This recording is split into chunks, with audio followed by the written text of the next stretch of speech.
तो सबसे पहले हम आ जाते हैं अपनी कंप्यूटर की स्क्रीन पर। इसे हम अपने मोबाइल से भी देख सकते हैं। कंप्यूटर की स्क्रीन पर आने के बाद हमें जाना है अपने ब्राउज़र पर। आप जो भी ब्राउज़र यूज करते हैं, उसके बाद हमें इसके सर्च बार में सर्च करना है पारिवारिक लाभ।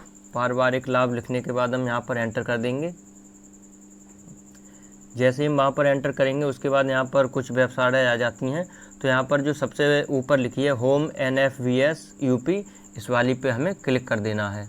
जैसे ही हम वहाँ पर क्लिक करेंगे उसके बाद हम आ जाते हैं राष्ट्रीय पारिवारिक लाभ योजना की ऑफिशियल वेबसाइट पर, जहाँ से हम उस योजना के बारे में अपना आवेदन कर सकते हैं। और अगर हमने आवेदन किया है तो हम उसकी स्थिति यहाँ से चेक कर सकते हैं।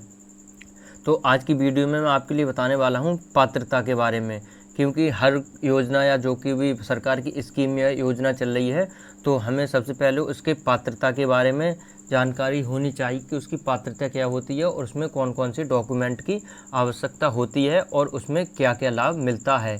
ये हमें हर योजना के बारे में पता होना चाहिए। तो यहाँ पर आएंगे तो यहाँ पर आप देख सकते हैं लिखा है नया पंजीकरण, नया आवेदन करने के हेतु यहाँ क्लिक करें। तो यहाँ से तो हम अपना नया आवेदन कर सकते हैं। अगर आपने पहले से आवेदन कर रखा है तो यहाँ पर आप देख सकते हैं आवेदन पत्र की स्थिति। अगर आपने आवेदन कर रखा है तो उसकी स्थिति यहाँ से हम चेक कर सकते हैं। उसके नीचे ही आप देख पा रहे होंगे लिखा है पात्रता। पात्रता हेतु यहाँ क्लिक करें, हमें यहाँ पर क्लिक कर देना है। जैसे ही आप वहाँ पर क्लिक करेंगे उसके बाद एक छोटा सा पेज आपके लैपटॉप स्क्रीन पर या आपके सिस्टम या आपके मोबाइल पर खुल जाएगा, जिससे भी आप चेक कर रहे हैं। तो यहाँ पर आप देख सकते हैं लिखा है कि राष्ट्रीय पारिवारिक लाभ योजना के अंतर्गत गरीबी की रेखा के नीचे निवास करने वाले परिवार के मुख्य कमाऊ मुखिया, महिला या पुरुष जिनकी आयु 18 से 59 वर्ष तक हो, यानी कि 18 वर्ष से ज़्यादा और 60 साल से कम हो।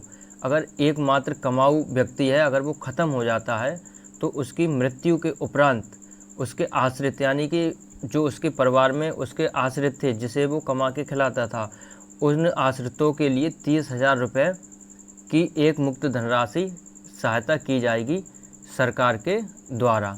उसके बाद ये तो बात आ जाती है कि ये किसे मिलेगा और कितनी धनराशि मिलेगी।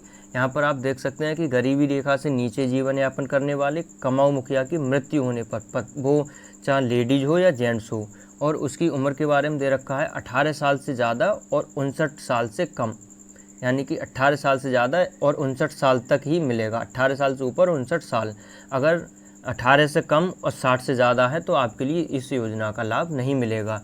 और यहाँ पर आप देख पा रहे होंगे लिखा है कि योजना में लाभ भी यहाँ बता रखा है कि 30,000 रुपये का इसमें लाभ मिलेगा। और यहाँ पर देख सकते हैं आप सहायता दिनांक 30 सितंबर 2013 के अनुमान्य है। उसके बाद हम थोड़ा नीचे की ओर आएंगे तो यहाँ लिखा है आवेदक की आय गरीबी की सीमा रेखा के अंतर्गत होनी चाहिए, यानी कि उसकी आय के बारे में दे रखा है कि उसका आय प्रमाण पत्र कितने का होना चाहिए। अर्थात शहरी क्षेत्र में अगर आप शहरी क्षेत्र से आवेदन कर रहे हैं तो आपकी आय 56,450 हो, यानी 56,450 रुपये करीब और प्रति वर्ष, तथा अगर ग्रामीण क्षेत्र से अगर आप आवेदन कर रहे हैं तो आपकी आय 46,080 रुपये तक होनी चाहिए। अगर इतने से आय आपकी अधिक है वार्षिक तो आपके लिए इस योजना का लाभ नहीं मिलेगा। कमाऊ मुखिया की मृत्यु होने पर यह सुविधा अनुमान्य की जाती है, यानी कि जो मुखिया मुख्य मुखिया होता है कमाने वाला, उसकी मृत्यु हो जाती है, उसके बाद उसके परिवार में जो उसके आश्रित होते हैं उनके लिए इस योजना का लाभ दिया जाता है। पारिवारिक शब्द से अप्रिय पति पत्नी, अवयस्क बच्चे, अविवाहित पुत्री और आश्रित माता पिता हैं, यानी कि यहाँ पर आप देख सकते हैं कि उसके बच्चे, अविवाहित पुत्री और माता पिता भी आश्रित हैं। तो यहाँ पर सबसे नीचे और देख सकते हैं लिखा है राष्ट्रीय पारिवारिक लाभ योजना के अंतर्गत आर्थिक सहायता प्राप्त करने के लिए मृत्यु की तिथि के वर्ष के एक वर्ष के अंदर आवेदन किया जाना अनिवार्य है। इसका मतलब एक चीज़ और है कि मृत्यु के एक वर्ष के अंदर ही इसका आवेदन हमें करना है। अगर एक वर्ष हो जाती है मृत्यु से ज़्यादा तो आपके इसमें आप आवेदन नहीं कर सकते।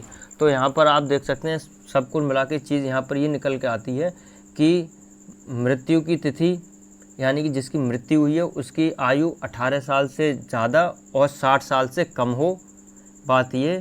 फिर दूसरी बात, आप इसमें लाभ देख सकते हैं कि इसमें 30,000 रुपये का लाभ मिलेगा जो भी परिवार के अन्य सदस्य हैं उनके लिए। और यहाँ पर आय आप देख सकते हैं, अगर आप शहरी क्षेत्र से आवेदन कर रहे हैं तो आपकी आय 56,450 होनी चाहिए, और अगर आप ग्रामीण क्षेत्र से आवेदन कर रहे हैं तो आपकी आय 46,080 इतनी रुपए होनी चाहिए। और सबसे तीसरी बात कि मृत्यु के 1 वर्ष के अंदर अंदर आपके लिए इसका आवेदन करना होता है, तभी आप इस योजना का लाभ ले पाएंगे।